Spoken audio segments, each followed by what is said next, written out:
बिस्मिल्लाहिर्रहमानिर्रहीम। दोस्तों अस्सलाम वालेकुम, उम्मीद है आप खैरियत से होंगे। आज हम ये दीवार पे टाइल लगाएंगे। ये आमतौर पे फ्रंट पे लगानी होता है तो ये भी लग जाती है।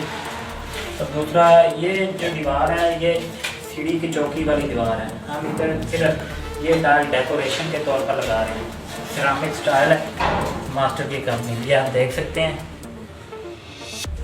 ये 20 सेंटी बाय 50 सेंटी की टाइल है जो कि हम आज यहाँ लगाएंगे। तो चलें तो फिर शुरू करते हैं वीडियो।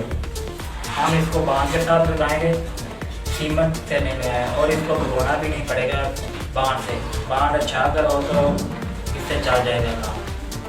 चलें जी शुरू करते हैं। Okay, let's go.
Subscribe now and press the bell icon. Never miss an update.